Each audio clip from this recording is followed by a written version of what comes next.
I've always thought I was careful online. I never clicked on weird links, never responded to suspicious messages, and I had antivirus on my phone. But none of that mattered. In less than 30 minutes, my WhatsApp was hijacked, my identity stolen, and my family tricked into sending money to a criminal pretending to be me. The worst part? They did it so convincingly that some people still think I was involved. It was a Wednesday afternoon. I just finished lunch and was scrolling through my phone when I got a WhatsApp message from an unknown number. The profile picture was generic, a blurry photo of a coffee mug on a desk. The message simply said, "Hey, is this still your WhatsApp number?" I hesitated for a moment. The message didn't feel threatening, so I replied, "Yeah, who's this?" The response came quickly. "It's Andrew." I changed phones. Just updating my contacts. Now, I hadn't spoken to Andrew, a distant family friend, in months. The name and timing didn't seem suspicious. I figured maybe he was just checking in. We exchanged a few casual messages. He asked about my family, mentioned he'd been busy, and said he'd call me soon. Harmless enough, or so I thought.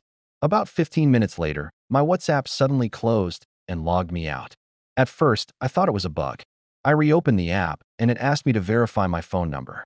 I typed it in, and that's when I saw the message that made my stomach drop. "This number is already registered on another device." I tried again. Same thing. Confused, I tapped Send SMS code, but the code never came.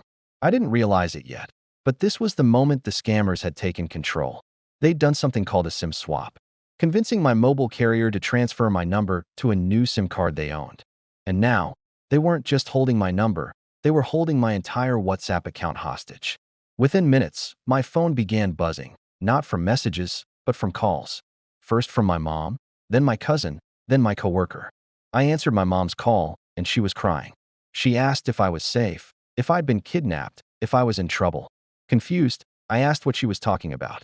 She said I'd sent her multiple messages from my WhatsApp saying I was in danger, that I couldn't talk on the phone, and that I needed her to urgently transfer $800 to a bank account before something bad happened. I felt the blood drain from my face. That wasn't me. While I was trying to calm her down, my cousin called. He said he'd just transferred $400 to help me out.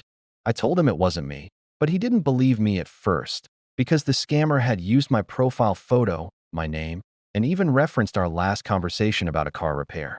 The realization hit me like a punch in the chest. They'd read my chat history. I tried logging into WhatsApp again, but the verification code still wouldn't arrive. At that point, I called my mobile carrier. After explaining the situation, the rep told me my number had been ported to a new SIM card earlier that afternoon. All the scammer needed was to pretend to be me, claim my SIM card was lost, and convince the rep to transfer the number. It was terrifying how easy it was. While I was on hold trying to get my number back, more calls came in, friends, coworkers, even my old neighbor, all asking if I was okay. The scammer had messaged almost everyone in my contacts, spinning a desperate story about an emergency, asking for urgent money transfers. Some people ignored it. Some asked questions. But many, especially my family, sent money without hesitation. Why wouldn't they? They thought it was me. One of my aunts sent $250. My old college roommate sent $300. My coworker wired $200 through an instant transfer app. The scammer even sent voice notes. And here's the part that still creeps me out. They weren't just random recordings. They were clips of my own voice pulled from past WhatsApp voice notes. They played them in the background of messages to make it sound like I was there, whispering or crying. It took hours for my mobile carrier to restore my number.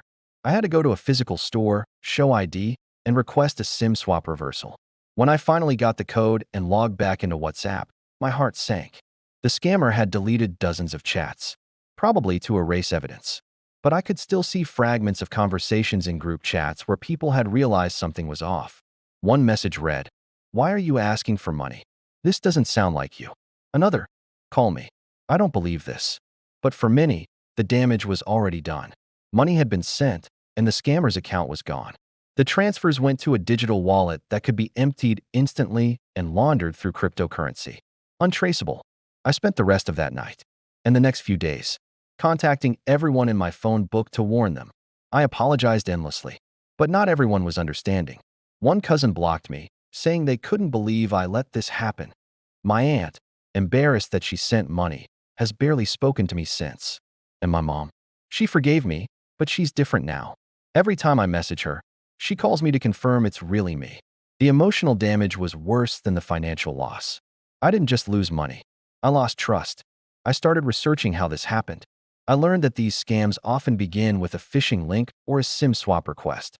Sometimes, they don't even need your password.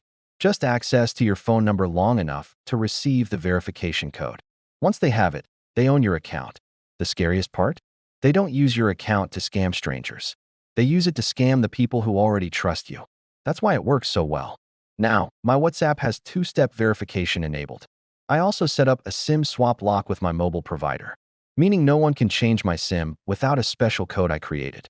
I also learned to never ignore small red flags. That first message from Andrew was the bait. If I'd called the real Andrew right then, I would have known it wasn't him. But I didn't. I'm telling this story because I know someone watching is vulnerable to the same thing. Maybe you've been getting weird messages lately. Maybe you've seen a verification code you didn't request. Maybe a friend's account suddenly messages you about money. Don't brush it off. Verify everything. Slow down. Because once they take your account, you don't just lose access to an app. You lose a part of your identity and the trust of the people who care about you.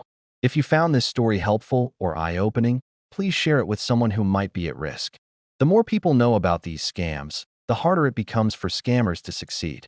And if you've experienced something similar or want to share your story to help others, send it to us at the email in the description below. You might save someone from falling into the same trap. This is Michael Mitnick, where we expose scammers and their tricks so you can stay safe. Kindly like, share, and subscribe for more videos.